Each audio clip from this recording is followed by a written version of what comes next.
Those Darn Squirrels by Adam Rubin, illustrated by Daniel Salmieri. On the outskirts of town, at the edge of the forest, there was a little old house. The only thing older than the little house was the man who lived in it, Old Man Fookwire. Old Man Fookwire was so old that when he sneezed, dust came out. He was also a grump. He hated pie. He hated puppies. The only thing he liked was birds. All summer long, the old man painted pictures of the birds that visited his backyard. There were whirly birds and bonga birds, baba birds and yaba birds. Even a rare flugel bird came by once or twice. Fookwire's paintings weren't very good, but the birds never said anything. When the air turned crisp and the leaves began to change color, the old man grew sad. He knew that soon the birds would fly south for the winter as they did every year, and that he would be lonely. Then he had an idea. If he fed the birds, maybe they would stick around. So Old Man Fookwire built beautiful bird feeders and put them up all around his backyard. He filled the feeders with delicious seeds and berries, and soon birds came from all over the forest just to eat in the old man's yard. But the birds weren't the only ones who liked the bird feeders. The squirrels did too. Not many people know this, but squirrels are the cleverest of all the woodland creatures. In fact, they're fuzzy little geniuses. They can make a house out of a tree, a bed out of a bunch of leaves, and a box kite out of twigs, dirt, and squirrel spit. They are also excellent at math.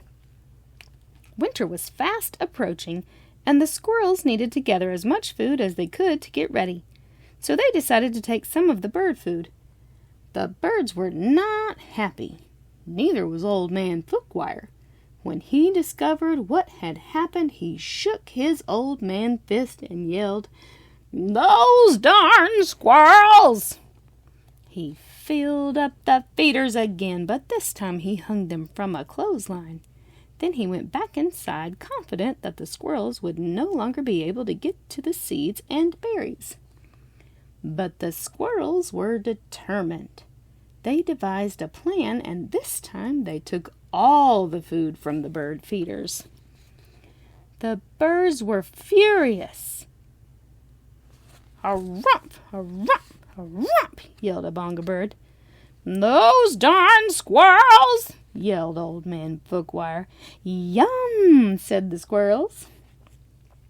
Now it was Old Man Fookwire's turn to devise a plan. He went to the general store to get supplies. He bought lasers and clamps. He bought wires and springs. He bought all sorts of tools and built a veritable fortress around his bird feeders. Then he refilled them very carefully. "Na, na, na, na, na," snorted the flugel bird. The squirrels stayed up all night working out their strategy. They drank cherry cola and ate salt and vinegar chips to help them stay awake. Finally, they had it, the perfect plan. They put on their tiny helmets and prepared to launch themselves into the air, over the fence, between the lasers, and onto the bird feeders. The first squirrel misfired and hit a tree. The second squirrel went too high and landed in a bucket. The third squirrel sailed clear over the house. The birds laughed and laughed.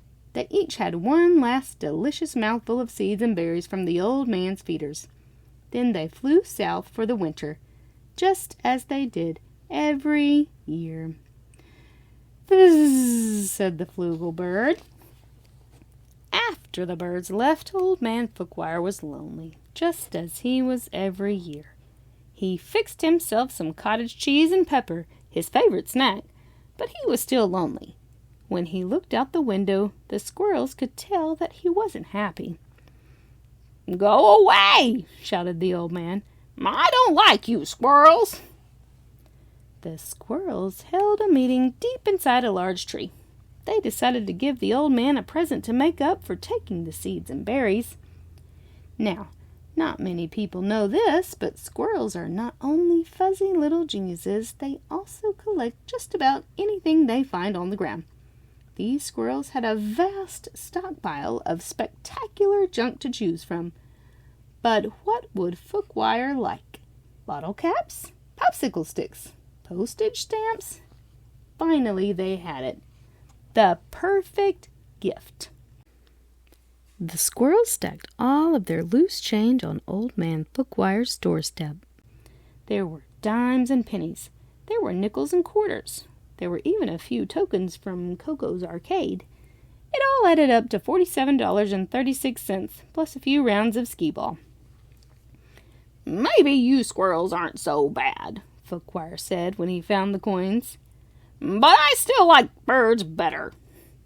This gave the squirrels another idea. They raided their junk collection again and got to work. When Old Man Fookwire woke up the next morning, he was amazed to see that the birds had returned. But wait! Those things weren't birds. They were squirrels in disguise. "Great googly moogly," said Old Man Fookwire. "This will make quite a painting." He ran outside and took down the lasers and the wires and the spring-loaded trapeze. He turned all the bird feeders into squirrel feeders. Then he painted till his brush ran out of bristles. The squirrels were so overjoyed they had a party in Old Man Fookwire's house. "Those darn squirrels," said Fookwire, and he shook his old man fist and smiled.